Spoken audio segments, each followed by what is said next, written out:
All right, I'm going to do an oil change on a John Deere 4310. The way these work is there is a side panel that comes off, and you're gonna pop the hood. You're gonna put the front grill down, pull the pins, and then pop the hood, and you're gonna pull that side panel right off. There's a couple clips that just turn, and you can pull the panel off and put it on the ground. And once you do that, what you're gonna do is you can either drain the oil in the pan first, or you can spin the filter off first and change that. It doesn't really matter. What I usually do is I'll crack either the fill or I'll pull the dipstick on it to relieve the back pressure. As you're going to drain that oil from the pan, it's much easier to get the drain out if you relieve the back pressure. You can do that by either pulling a dipstick or turning and opening the fill cap on the engine. And for tools, you're going to want to get yourself a 17. I think it's a let's see. I think it was a 17 millimeter socket and a ratchet, and then you're gonna have some oil filter wrenches. You can either use the most common kind you see, like this one here, and then the one with the band. Some cases you might even need that if you can't get in there with the other two. And then you're gonna need obviously a filter. This is the filter for the 4310. And I think the part number is on top here. That's what it is.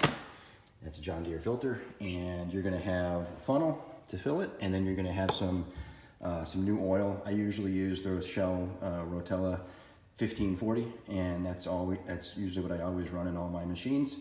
And I always use John Deere filters and parts, right? So you don't really wanna skimp out on a machine like this. You know, you've obviously spent a lot of money on it, and to save, you know, $5 on a generic filter or generic oil isn't really worth it in my mind.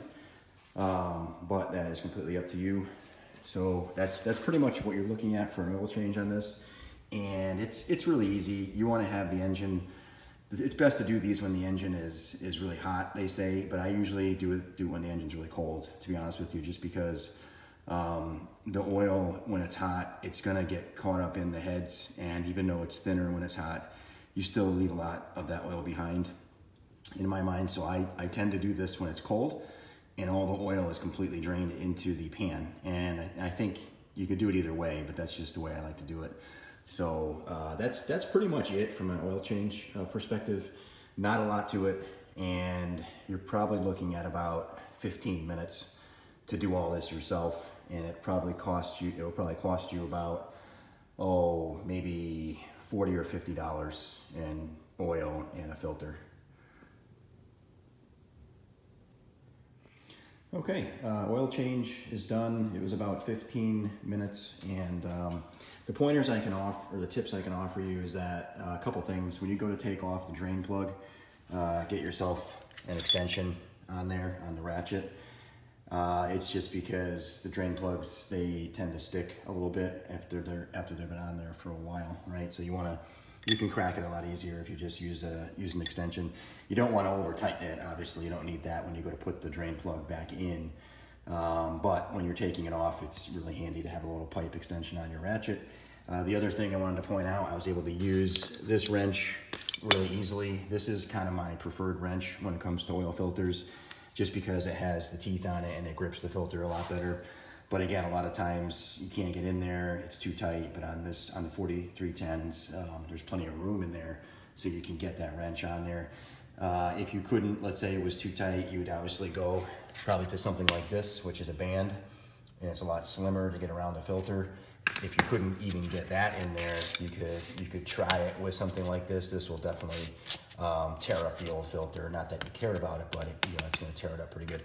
So anyways, I used the regular wrench on the oil filter, which is good.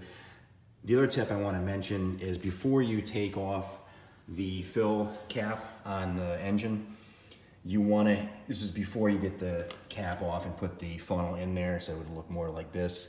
These are always full of dust and junk, so you want to take not a wire brush, but just a soft bristle brush, go around that area and get all the dust out of that area before you pull the cap on it. And that is just because you don't want any debris or any dust falling in the case when you pull the fill cap off. That will be pretty dirty.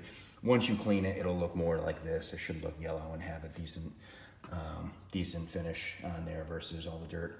The other tip I can offer for a funnel on these, the easiest way to get the oil in there on this extreme angle is to use a funnel that has a step to it. So these funnels are great. So they tend to step way to the right, and you can kind of put that in there, and then you can lean it up against the loader arm that's there, and you can fill it with oil a lot easier. The other kind of funnel that would be good is one with the extension tube on it, and you could get it way down in there. Shouldn't be an issue. It took about 4 or 5 quarts. The filters on these are not that large, so the filters probably only hold maybe you know, less than 1/4 of a quart. So there's not a lot of oil in that filter. So what I would recommend you do is you fill it up on the stick right in the middle. Right, you don't want to fill it up. So this is the dipstick over here. You want to fill it so that the oil is in the middle of the upper location and the lower location, and then start it, let it run for a minute or 30 seconds to pull the oil into the engine, and then recheck it. You want to be right in the middle with the oil, because the oil, when it gets hot, it's going to expand, and if you're at the top, it's going to be over full, and it's going to also, if it's at the bottom and it's colder out, it's gonna shrink, right? The oil is gonna do the opposite. So you're gonna be under full or low on oil. So you want to put it right in the middle, and you want to run it and then check it again and make sure it's still right in the middle. If it's not, you can top it off with, you know, less than 1/4 of a quart, which is what the filter holds, and then you're pretty much good to go. There's not much more to it than that. So that's pretty much it. These were the tools I used to do this. And again, you're looking at about 15 minutes, and you're looking at about $40 or $50 in parts. Get yourself the right John Deere filter, and get yourself either the John Deere fluid or a premium, you know, fluid like the Shell Rotella. I use 1540 because I have an area where I live in that's cold, so I can run that all year round at 1540 weight, and it's no issue at all. And that's what I typically run. Okay, I hope this is helpful to you, and that's about it.